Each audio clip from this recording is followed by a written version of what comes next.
Salut à tous, j'espère que vous allez tous bien. Moi, je vais super bien de mon côté. Comme je le dis souvent, ça dépend de l'heure à laquelle vous êtes en train de visualiser cette vidéo, cette suite de formation. Mais en tout cas, bonsoir ou bonjour à vous. Très sincèrement, l'heure à laquelle je suis en train de tourner cette vidéo, il fait assez tard, assez tard. Donc, on ira très vite et quitter ici.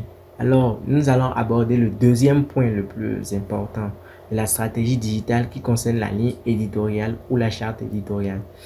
Quand on parle de la ligne éditoriale, de la charte éditoriale, c'est en quelque sorte un chemin qui mène vers notre destination.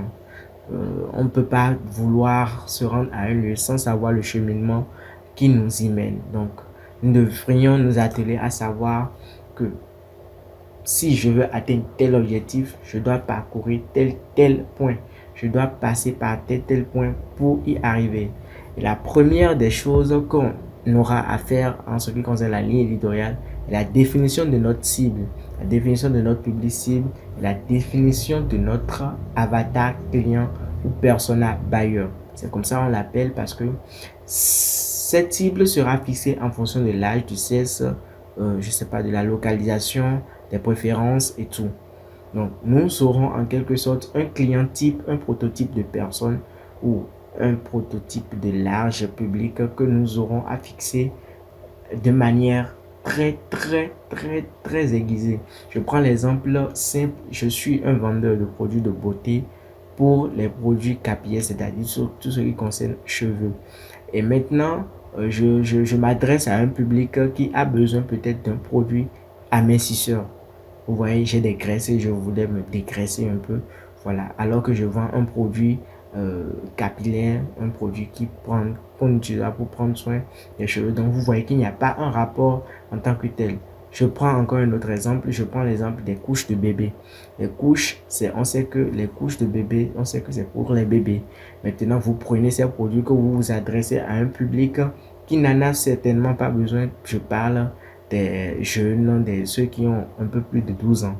Par exemple, vous voyez, c'est pas adapté. Donc, faudrait qu'on sache notre public cible, celle à qui est destinée. Quand je parle de, quand je dis c'est la cible à laquelle est destiné notre produit. Le second point, c'est le choix du réseau social, le choix du réseau sur lequel nous voudrions communiquer. Ça peut être Facebook, Instagram, Twitter, TikTok, je sais pas. Mais il faudrait qu'on spécifie le réseau sur lequel on veut, les réseaux sur lesquels on veut travailler pour savoir comment s'y adapter. Parce que chaque réseau, avec son style de communication, avec sa manière de l'aborder et tout. Troisième point, c'est la charte graphique. La charte graphique, c'est souvent l'ensemble des informations, l'ensemble de l'identité visuelle d'une entreprise, que ce soit le logo, les typographies utilisées, les codes couleurs utilisés. En tout cas, en général, ça concerne l'identité visuelle d'une entreprise. Vous avez besoin de ça dans votre ligne éditoriale pour savoir comment communiquer, comment vous adresser à votre publicité à travers les créations graphiques. Tout ce qui concerne affiches, logos, bannières, flyers, posters, tout cela est au niveau de la charte graphique.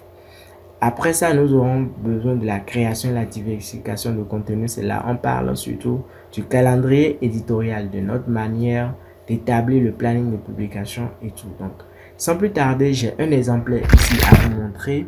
Un exemplaire qui vous permettra de mieux voir ce que je suis en train de dire. Ça, c'est un exemple typique d'une entreprise que nous avons pris en charge il n'y a pas longtemps.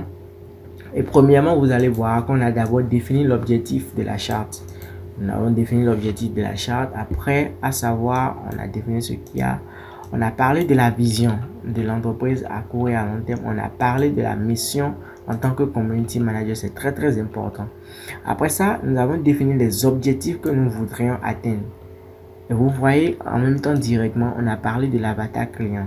C'est très important pour que ce que nous ferions comme travail soit bel et bien fixé. Et vous allez voir, nous avions parlé de l'âge, du sexe, de la localisation et des centres d'intérêt spécifiques. Et nous allons parler directement du concurrent potentiel. Donc, si je devais faire ma veille, par exemple, concurrentielle, je devais me baser sur les produits industriels, pour savoir comment cela se passe. Après, le type de contenu serait défini pour la variation de contenu et comment nous allons procéder par rapport à la com. Et après, vous avez les réseaux visés. Je vous avais dit qu'on doit spécifier à chaque fois les réseaux sociaux que nous voudrions viser et les réseaux sociaux sur lesquels nous devons intervenir. Ici, on a Facebook, Instagram, WhatsApp et TikTok à l'avenir. Vous voyez? Donc voilà, après, il y a la charte graphique de l'entreprise qui prend en compte le logo, les codes couleurs, la typographie, le socle de contenu. Donc voilà en quelque sorte une charte graphique, une ligne éditoriale ou une charte éditoriale que nous avions détaillée en quelque sorte ici pour vous. Nous avons détaillé en quelque sorte. Donc voilà ce qu'on appelle une ligne éditoriale ou une charte éditoriale. Merci beaucoup pour avoir suivi cette vidéo, cette partie de la formation. Et nous vous espérons encore pour la suite. Ciao et à tout de suite.